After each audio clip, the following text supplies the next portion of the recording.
Bismillahirrahmanirrahim. Assalamu alaikum. Welcome to Newsroom. I'm your host, Khalid. But today, ladies and gentlemen, is the 27th of December rather. You know, we're going back ahead in time. In fact, the month is December and we're just 3 days short of the end of the year 2023. Therefore, from today, in fact, we'll start highlighting some of the important aspects of Pakistan in 2023. But our first segment, ladies and gentlemen, will concern Palestine and Israel and day 82 of this conflict between the two sides. The number of casualties, ladies and gentlemen, has surpassed 21,000. 21,000.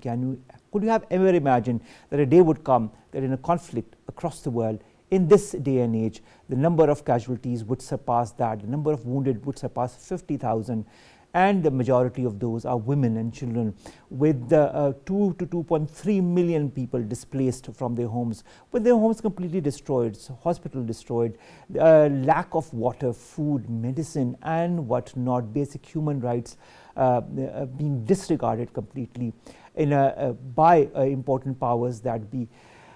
What will be the future of Palestine? Will other countries intervene? Because as we see, this conflict is slowly and steadily becoming a regional one, with other countries also becoming involved and being targeted by Israel. What will be the future of diplomatic efforts as well to end this conflict or to bring about a truce?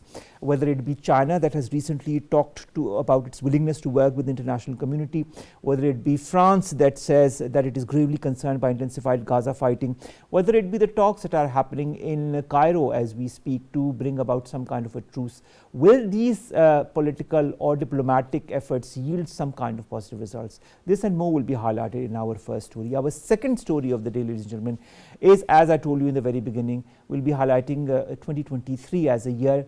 Today, we'll be highlighting this year as far as Pakistan's foreign policy is concerned. There have been different important objectives of Pakistan's foreign policy since the very beginning, since our Qaid gave the basic landmarks or highlights of how we need to follow our foreign policy. Since then, our foreign policy has been based more or less on these very objectives. And this year has been no different. This said, there have been a lot of conflicts in which Pakistan has had to have a very neutral approach, whether it be the Russia-Ukraine conflict, whether it be the Palestine-Israel. Of course, in the Palestine-Israel conflict, Pakistan has a very clear stance as far as siding with the people who are undergoing this hapless and brutal attitude by the Israelis. But of course, this and so much more. Under the caretaker government also, there have been a lot of positives that have taken place, whether it be the visits to different important areas, the important agreements that have been made with other countries as well. Kashmir issue is also something that has been always a highlight for Pakistan, and this year has been no different. Afghanistan policy as far as Pakistan is concerned and the repatriation that is going on is also an important part of our foreign policy. This and more will be highlighted in our second story. Then, ladies and gentlemen, we will be talking about the 16th death anniversary of a former Prime Minister of Pakistan, Benazir Bhutto Sahiba, the first woman Prime Minister ever for a Muslim country, who was assassinated on this very day in 2007 once she was coming out of a huge procession where she had addressed the public. She served as the 11th and the 13th Prime Minister of Pakistan, and of course we know her husband Asif Ali Zardari Sahab, who became the President of Pakistan, and Bilawal Bhutto Zardari, who is following the footsteps of his mother and has proven to be a very, very important pillar as far as Pakistan's foreign policy is concerned. This is going to be our third story. Then we are going to talk about Pakistan that has conducted a successful flight test of Fatah 2. This weapon system is equipped with a state-of-the-art avionics, and the system is capable of engaging targets for up to 400 kilometers. This test was witnessed by senior officers from the tri-services, and of course our President, our Prime Minister, the Joint Chiefs of Staff Committee and the Chief of the Army Staff have congratulated the troops and the scientists on this important achievement. And finally, we'll be talking about the Pakistani woman who has won Asia's Principal of the Year award, ladies and gentlemen. Beenish Saeed, she's working as a principal at the Kant Public School in Multan, has won these laurels. She won this award out of 2,085 contestants or contenders from 15 different countries. She, of course, has been associated with teaching for the last 22 years. And awards such as these are, of course, a huge feather in her cap, and of course also highlighting Pakistan as a country where women are trailblazers. this is going to be our last story. Let's begin with our first, and that concerns day 82 of the Israel-Palestine conflict. We've been joined in the studios by Agha, Iqrar, Haroon, the senior analyst. Agha sahab, thank you very much to have joined us. Agha sahab, before the show began, we were lamenting the fact that 21,000 people have now lost their lives because they've been massacred by the Israelis since October 7. We are day 82 of this conflict, and as far as Israel is concerned, it does not show, is not showing any signs of slowing down. The year is at an end. A lot of talks are happening. What do you expect? I expect that Israel would continue bombing Gaza, and now they are have started abducting people from the West Bank, and they are making them hostage. So there would be a leverage over, you can say, Hamas, because Hamas might have 400 plus or 200 people. 4,795 prisoners that have been taken since the 7th of October from the West Bank alone. Yes, West Bank. So you can just imagine what they are doing. I mean, you cannot compete them or beat them even in hostage case, or of course Hamas or Hezbollah. Nobody has state-of-the-art weapons to destroy humanity, that I can say. But you know, when you look at the number of wounded, the number of killed, the number of displaced, around 2.3 million people have now been displaced from there. And a lot of talks in different circles are also going on that this is what Israel wants. All of the people to be displaced from Gaza and that to be occupied by Israeli settlers. Will they succeed? Till now they are. Actually, they are pushing people towards particularly to Egypt. So they are they're successful. And look, I would see what kind of the New Year celebration would be held all over the world. That would tell us how much we are conscious and sensitive about humanity. Because this year, the last week of the year, we are witnessing thousands and thousands innocent children and women who are being a fodder for conflict which is almost 75-year-old. But I believe that what would go for the full-fledged celebration of the New Year, and that would be a test for me as a student of history and philosophy. But many countries have decided not to celebrate New Year because of this very fact, because they want to show their solidarity with Gaza. We also saw in Bethlehem there were no celebrations on Christmas because they showed solidarity with the Gazans. You talk of, you know, diplomatic efforts and some kind of a solution to it. China, if we remember well, played a role at the rapprochement between the Kingdom of Saudi Arabia and Iran.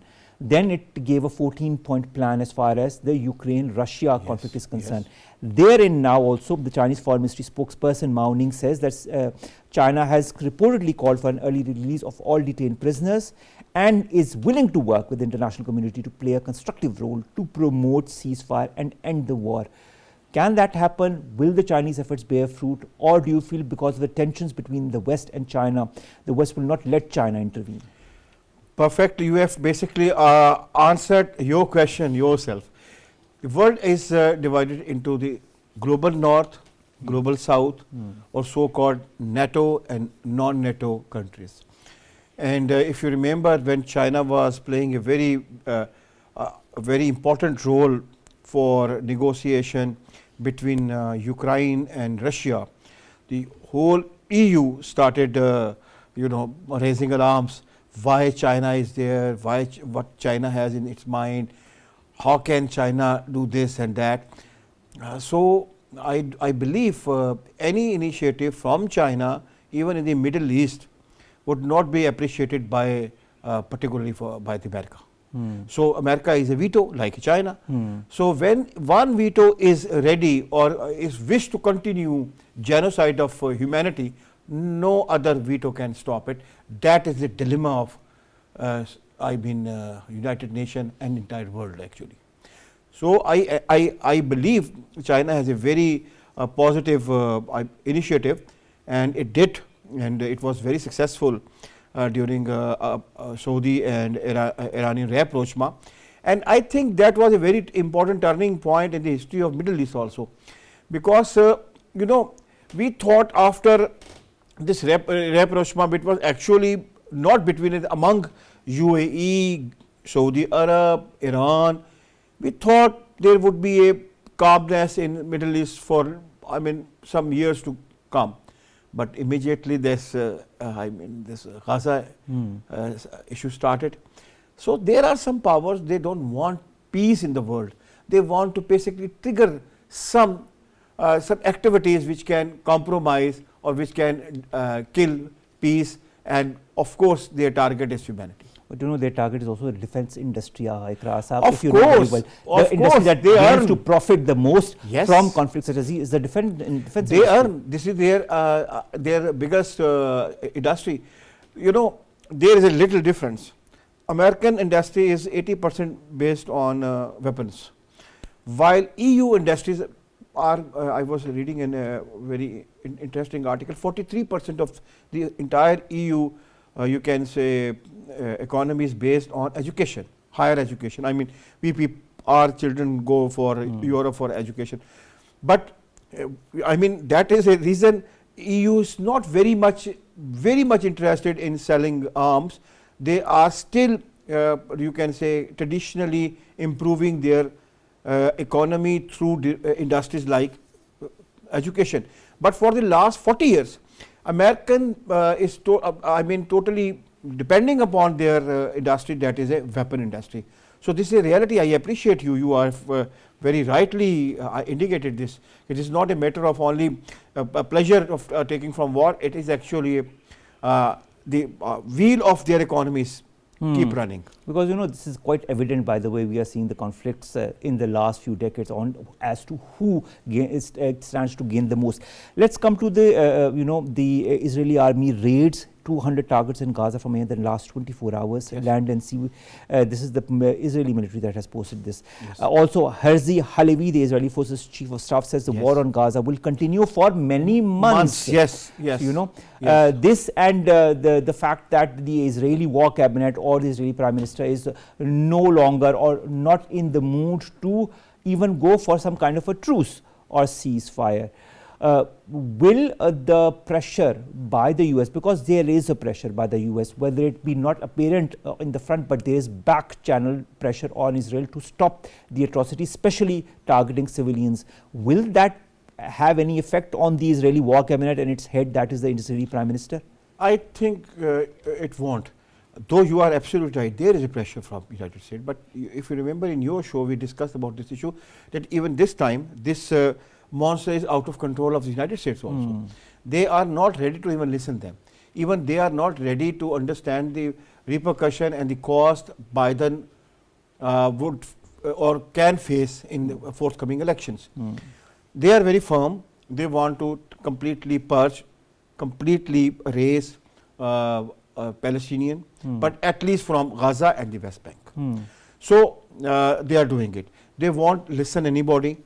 And unfortunately, whenever there is a peace initiative, unfortunately, America, who is trying to negotiate with Israel for a truce or for, you can say, ceasefire, America, all three times, America has to succumb to the desire of the Israel, and it went for veto. But my question will be, to which extent will this go on? If this continues in the same vein, till what time will the US continue to support Israel? I'd like to now refer to what Jordan's king and Egypt's president are going towards, and this is talks that are to be held in Cairo, where they will be discussing the developments in Gaza and the path to a ceasefire. This has been officially announced as well. Will that pave the way for some kind of a pressure tactic on Israel, directly or indirectly? B, there is also a lot of talk on the reluctance of letting the Palestinians enter neighboring countries as migrants, because this is what Israel wants, that they enter Egypt or Jordan and then never come back. Basically that is what they want. Will that happen? Do you feel the pressure from the neighboring countries to desist this might lead to pressure on Israel? No, actually that would cause further to the people, actually, when they are not being allowed to go to any other country, and there are a bombing every day, and they are being killed. So basically the cost is getting higher and higher for population, because population has no exit from the situation.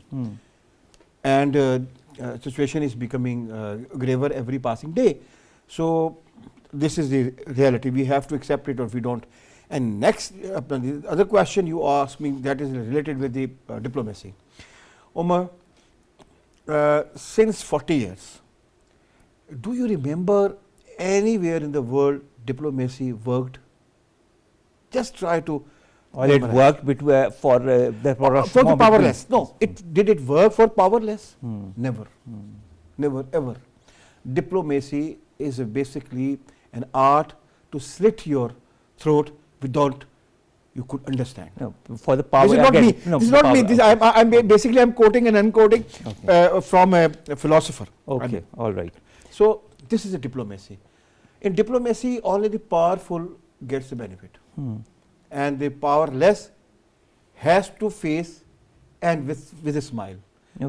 Okay, diplomatically I being killed. So this is the reality of the world. I'm not pessimist. This is the history. And I asked this question to my students also. I gave them an assignment. Sorry, this is not me. I gave them an assignment 10 days ago, and they worked very hard. They couldn't come with any minus Darfur case and East Timor. They had not submitted any paper which can suggest that diplomacy had ever worked for poor and powerless. All right, let's talk about this conflict that is escalating. We are hearing of what is happening in the Red Sea. We are also hearing on of what is happening in Yemen and adjoining areas, and of course the US intervening, Israel intervening. Does this conflict have any chance of enlarging itself to a regional conflict? Yes, economic cost is rising for Israel and even for America because of the Houthis activities in Red Sea. There is no doubt.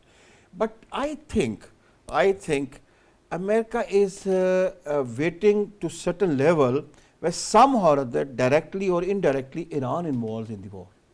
That is basically the you can say beneficial target for America, because Iran had been doing so many things by keeping itself away from the main war. Once you start targeting Houthis, like American you can say are already after Houthis. Houthis are, when you are targeting Houthis or you are going after them, meaning by there would be a reaction from Iran later or sooner. So then it will expand. I mean, Jordan, Lebanon, Egypt and other countries, they would not be directly involved if such situation arise. It may be Iran, because Iran is operating Hezbollah, and somehow or other it is also related, somehow or other people said allegedly, to Hamas. So, and Houthis are controlling the entire Red Sea. I had been there, I mean I travelled Red Sea last year, so I can understand. In Red Sea there are only, you can say, 20% of the area is safer. All other area was not safe 1 year ago, and now even this safe area, which is so-called safe area, even I mean Houthis are attacking in these particular areas. So this can frustrate the entire world trade, and it can cost Israel. It will not only affect the world, it will also affect this region. This region, in the long run. And everything will go high. I mean, price of everything will go high, because transportation is becoming troublesome. Meaning by this insurance of every container had gone already 3 times. So of course this insurance you are paying and I am paying when we are buying a thing. So that has started, but this is a very limited area. Let's hope this also conflict that is slowly escalating will also be limited. This is all we hope for, because if it will enhance, then it will be trouble for entire region, which is around and then indirectly the entire world as well. Let's talk about aid. Israel has agreed, apparently in principle, to allow Cyprus, with the support of Britain, to open up a humanitarian sea corridor into Gaza. This has been reported by an Israeli newspaper. Also, Palestinian Minister of Health says that only 8 hospitals are partially operating in Gaza as we speak, and the World Health Organization has also said that Gaza health system has been decimated. It is a tragedy. Exactly. How important is the aid trickling into Gaza? Will it? Because this is allowing in principle. Will it actually allow the aid to come in? Because it has not really been allowing the aid to properly trickle in, because the aid includes medicine, food, water, which is in dearth as far as Gaza is concerned. If it happens, it will definitely be benefit people over there. But you have already mentioned one very important point. We have seen when they opened this Egypt border for, for humanitarian aid, they closed the border 3 hours before the timetable. So it is again, they are telling you this is we who will decide how much humanitarian support can come to Gaza or how much not.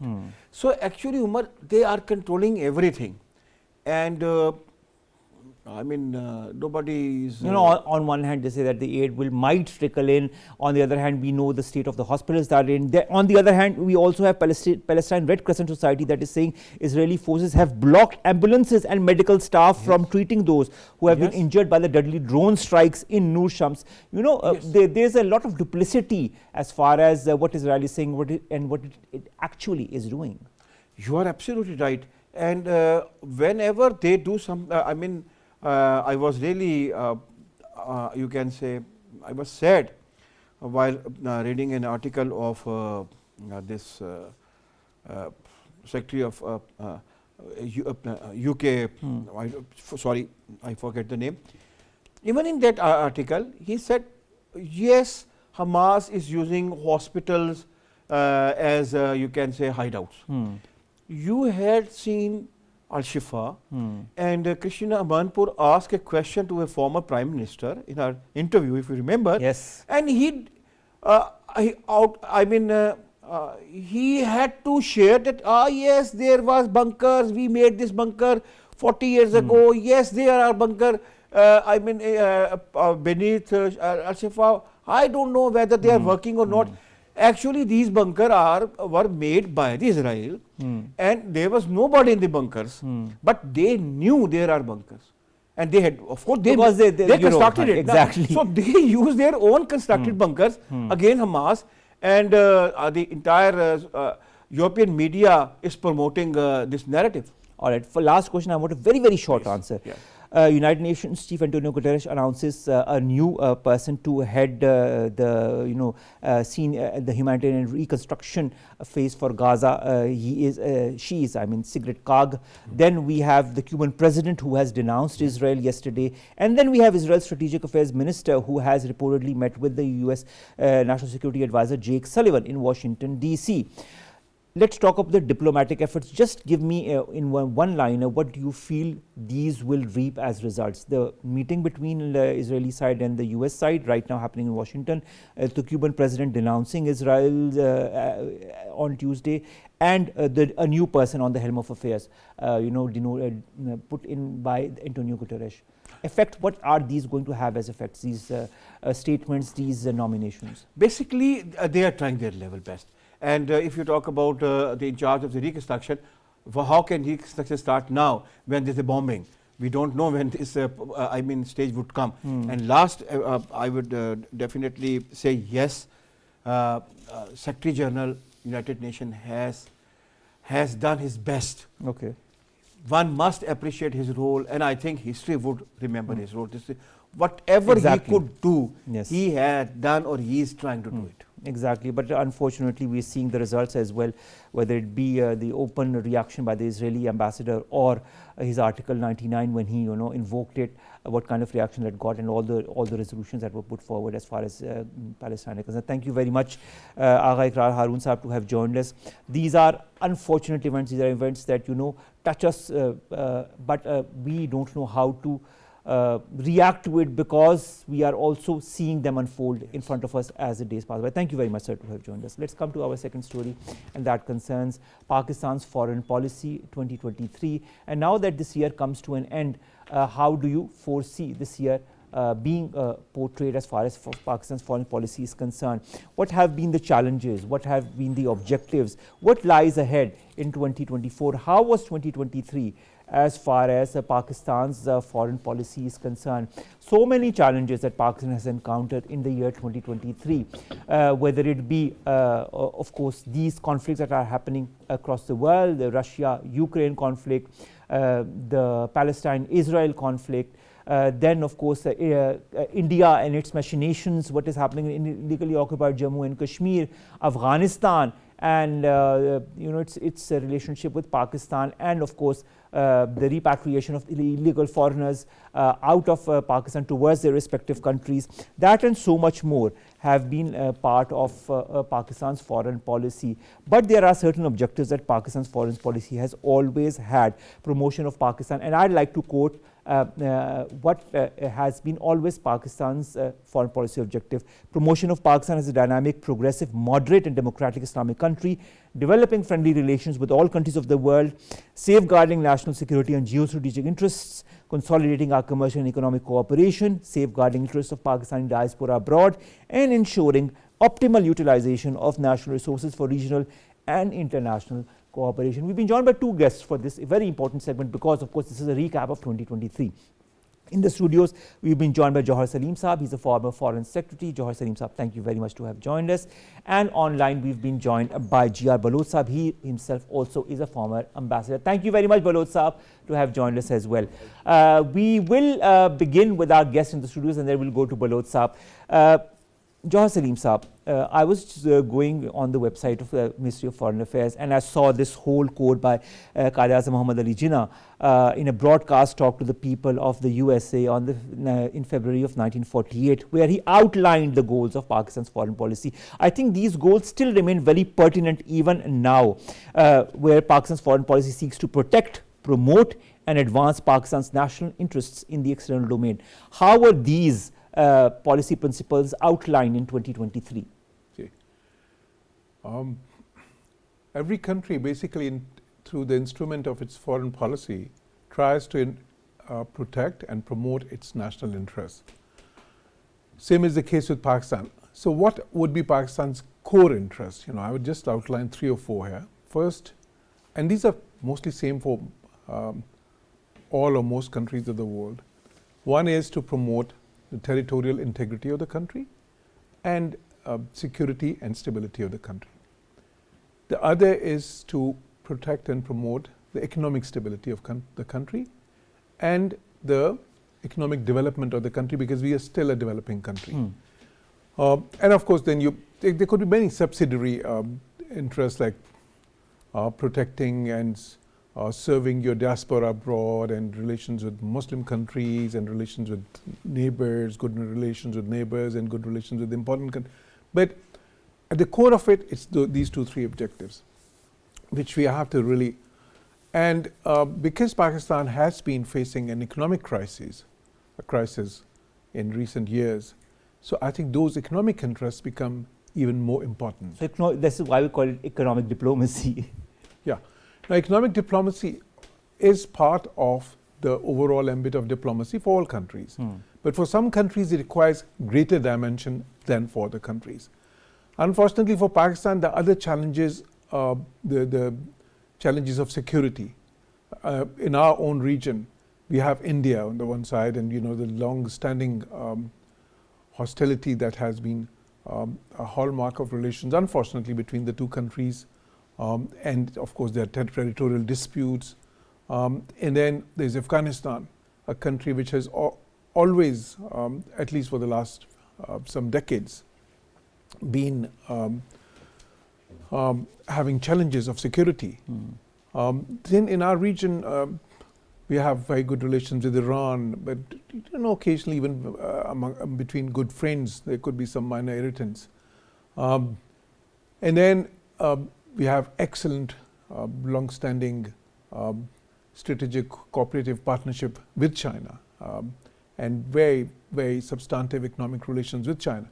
So that is for the neighborhood. If we go beyond the neighborhood, then we talk about the Gulf countries. Why? Because of 2 or 3 reasons. First, the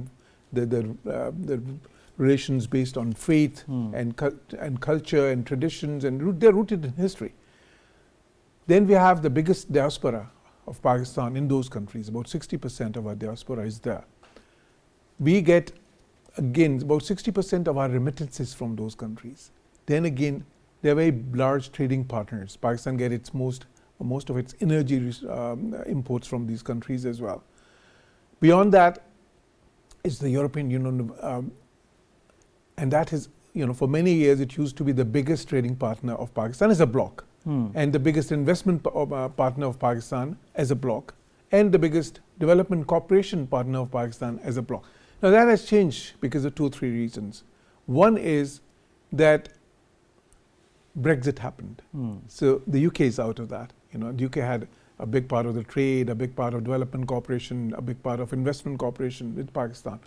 But the other is that in the last 10, 15 years, our economic relations with China, they took a steep climb up. So they have now surpassed trade relations with EU by far, trade relations with many other blocs as well. Beyond that, of course, there's North America. Now there are 2 things. Again, a very big trading partner, like the US, Canada. Then, we have big diasporas there. We have sizable diaspora now in the EU as well. But America also is a big investment cooperation partner, or perhaps long-standing. Then it has been a development cooperation partner as well. And then politically, it's very important. We all know, Exactly. There are so many ambits as far as Pakistan's foreign policy is concerned that if we were to start dissecting and discussing it in detail, we could have a discussion of 3 to 4 hours at least. Coming to my second guest, Baloch Saab, who's patiently waiting for us for including him in this discussion. The Constitution of Pakistan, sir, lays down the guidelines for conduct of foreign policy of the country. The Article 40 of our Constitution says that states shall endeavour to preserve and strengthen fraternal relations among the Muslim countries based on Islamic unity, support the common interests of peoples of Asia, Africa and Latin America, promote international peace and security, foster goodwill, friendly relations among all nations and encourage the settlement of international disputes by peaceful means. This said, there have been a lot of challenges as far as disputes are concerned across the world. When you look at the conflicts that are currently plaguing the world, how important has been Pakistan's role in these? Pakistan is an important country, and I think the Article 40 indeed is the crux of our, in a way it's linked to the very raison d'etre as to how do and why do we exist as a country. And also there is some kind of a historical perspective to that. There's an ideological perspective to that, and there's an emotional perspective to that we have to have.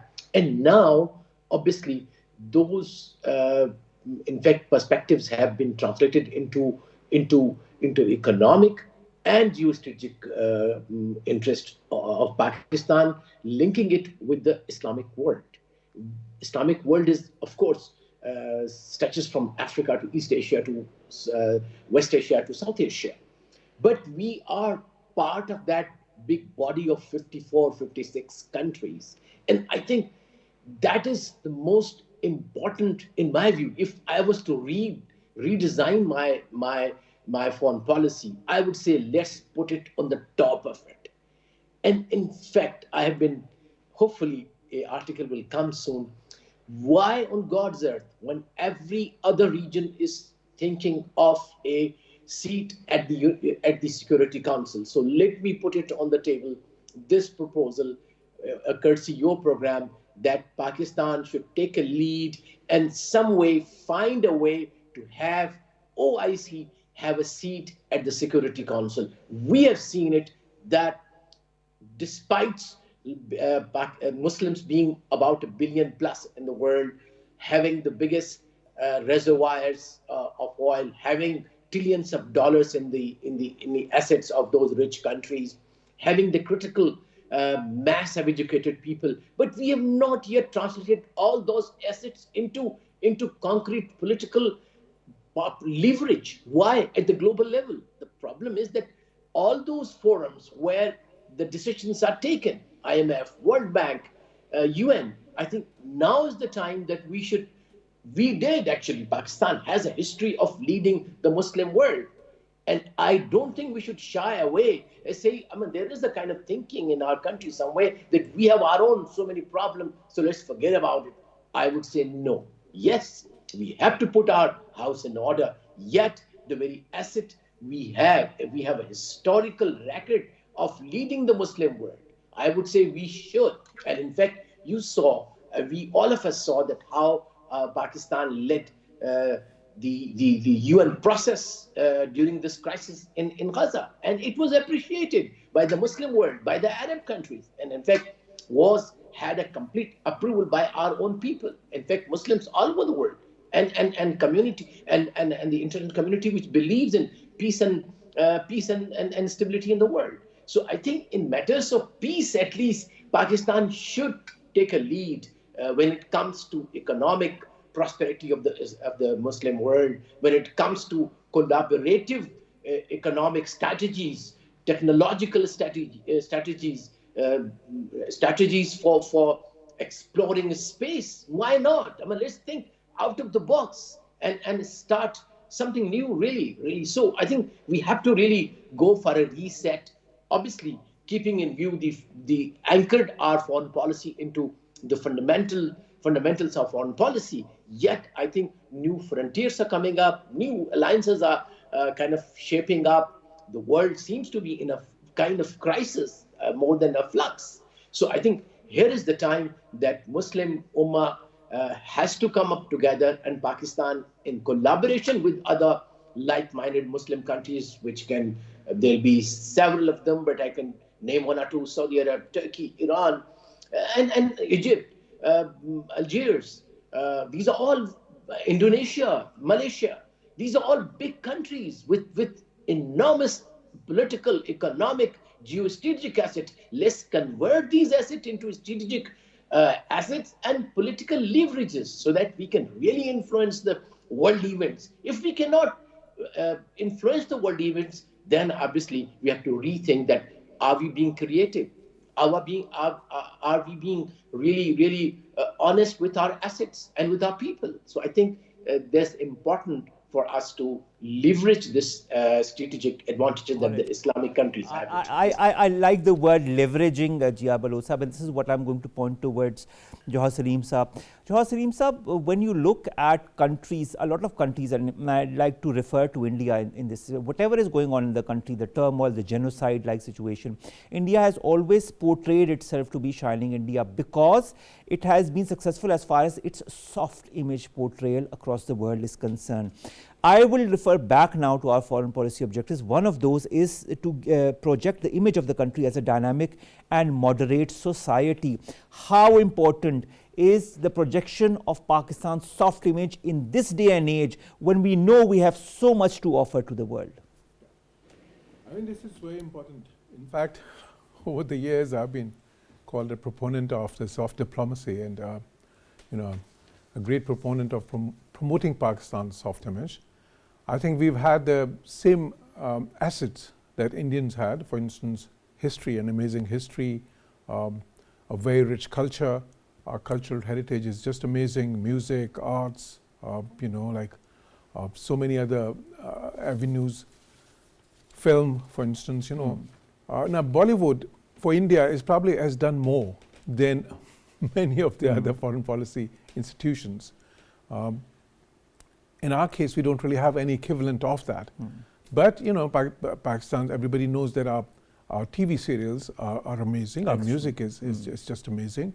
And, there's so many Pakistanis who have done so well. For example, in World's Scrabble, we are the champions in world debating. Our students But we are champions in those, but we need to propagate that to the world. And the role of the embassies across the world becomes very important for that. Yeah, that becomes very important. And the embassies are involved in that. You see, then the problem is, look, first of all, the problem of resources.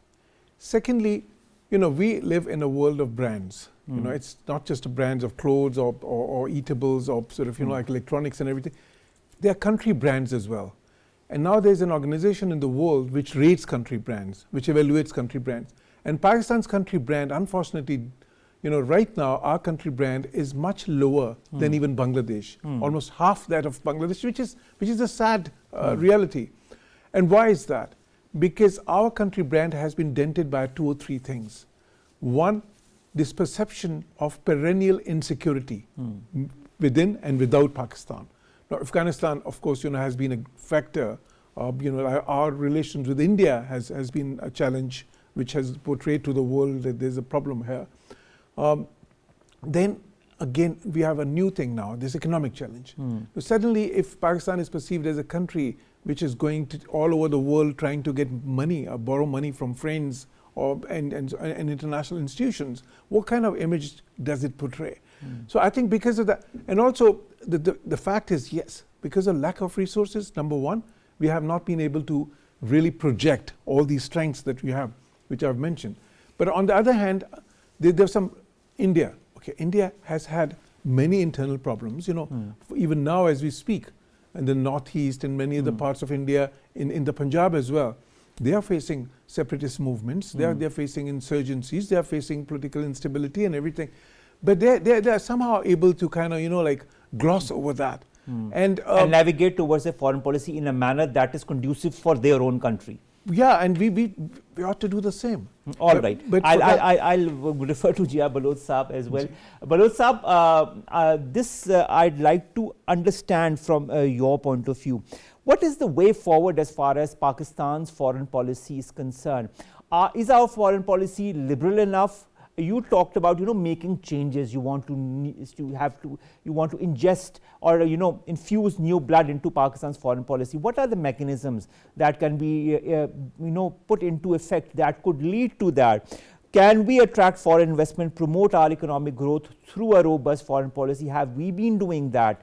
And in the face of challenges like that of illegally occupied Jammu and Kashmir, Palestine, and so many others, how have we managed to create a balance as far as the different powers across the world is concerned? Have we been successful in that in the year 2023? In fact, in 2023, there were challenges, of course. But I think by far, our foreign policy has been on the right track. As we know that the world is moving from a bipolar world, unipolar world, to a multipolar world. And now is the time that we have to have what is called multi-alliances. And I think we have started to move towards that side, where we don't want to be aligned with any of the blocs. And I think that is one important, salient feature that I would like to see as an analyst now sitting outside the Foreign Office, that our foreign policy is really anchored into this new approach of multi-alliances. We have to start building those multi-alliances, even mini alliances, the way India has done in the region. So I think we have to start doing, say, roping up 1 or 2, 3, 4, 5 countries. In fact, we had wonderful, forums with the Central Asian state. We forgot about them, that they were right next door to us. And we were the for them opening to the world. Because otherwise their whole trade is to take so long. So with Gwadar coming up as an international port, I think we should leverage Gwadar for opening up to Central Asia. And that should obviously bring a new element in terms of political interaction, in terms of our economic benefit that will come to. The other most important, area which has been totally absent from our diplomacy is Africa. We have been hearing it. In fact, while I was in the service, we have been saying that we must give priority to Africa, but really we have not been able to tap that market, neither those people. Of course, some of the Muslim African countries are in the OIC. We have some interaction, but there's a huge, still African uncharted area where we can go and have a mutually beneficial economic relationship with them. By that, we can also have a political understanding with them. So I think we'll have to probably now get out of the old comfort zone of being in one zone or one block where everything comes, or 2 blocks. No, I think we have to completely diversify. And obviously that goes without saying that we have to build our internal strengths, especially our economy, our industry. We have to broaden the base of our industry if we want to go and trade with Central Asia, we want to trade with Africa. So I think this is where I would like to see the foreign policy of Pakistan to go towards multi alliances, go to the mini alliances, go to the new areas. Latin America, for example, the entire we have embassies, I yet mean, so hardly many avenues that Pakistan has, and as you said, multi-alliances are the need of the day, and we need to come out of our old comfort zones. I like that term. Thank you very much, Jia Baloch, to have joined us. It was a pleasure having you on board our show. Jauhar Saleem Saab, you've heard Jia Baloch Saab talk about coming out of the old comfort zones, making multi-alliances. When you look at the challenges that confront Pakistan in the form of regional and international, that of course directly or indirectly affect Pakistan, from Palestine to Indian illegally occupied Jammu and Kashmir, to Ukraine, to Afghanistan. You know, Pakistan is confronted with so many challenges. How can Pakistan's foreign policy navigate through these challenges and still come out strong? First of all, I'd just like to make a few comments about this sort of, this multiple alliances or multi-alliances approach. First of all, I think that we are out of that, the Cold War era. Now, we are now in what is called a multipolar world. But this is not the world for multi-alliances anymore. There's more bilateralism. Bilateralism is nothing new. This concept was very popular in the 70s as well. In Pakistan, it was made very popular by some of our prime ministers then, which is a great concept because like for example, Pakistan's relations with China. This is not any alliance. This is bilateralism. It's a very, very important relationship, but it's not an alliance against anybody else. So we don't really need to get into alliances. What we need to do is to develop very good relations with countries bilaterally, and holistic relations, economic, political, cultural, people to people, educational, all affair. Now to do that, we need to perhaps, we have a lot of challenges which bring constraints to what we can do. For instance, the challenges we face in our own region, Afghanistan, the relations with India, and a good part of our diplomacy in terms of the work hours or in terms of our budgets and everything is spent on that. Because Pakistan's, let me just give you some numbers. We just have a few $100 million with which we run our foreign office and all the embassies abroad. Now this is probably the budget for America, that would be the budget for one of their big embassies, So we really have a very tight budget, So that doesn't really leave a room for very sort of big ideas. The fact remains that Pakistan has been working around with the budget that you've given us and has been trying to navigate in the global scenario in order to portray Pakistan as a developing country that wants to build stronger relations with other countries and wants to work amongst the different alliances for the betterment of the region and of the world. We are a bit short of time. We would have continued, but unfortunately, we are short of time. Thank you very much, Jauhar Saleem Saab, also to have joined us. Last stories, very, very quickly, ladies and gentlemen. The 16th anniversary of former Prime Minister Shahid Benazir Bhutto Sahaba being observed today. A number of workers from across the country have started to reach Gadi Khuda Bakhsh. They will pay tribute to Shahid Zulfikar Ali Bhutto and Shahid Benazir Bhutto for their great sacrifice for the cause of democracy and the country. Of course, this is one leader that will never ever be forgotten. And we have Hassan today, who is leading Pakistan's politics as well from the People's Party's front.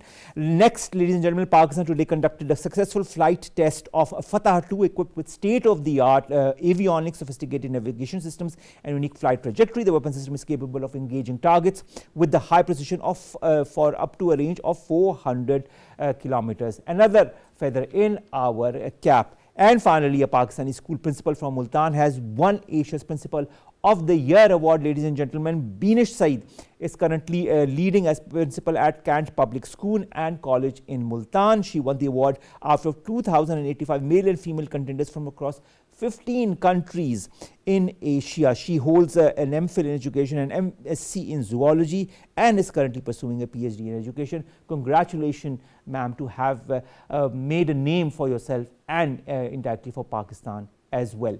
This is just one example of so many other talented ladies that are making a name for Pakistan and for themselves and for womankind across the world as well. With that, we come to the end of today's newsroom. We'll see you inshallah tomorrow with new segments and stories that pertain to us, you and Pakistan. Allah Hafiz.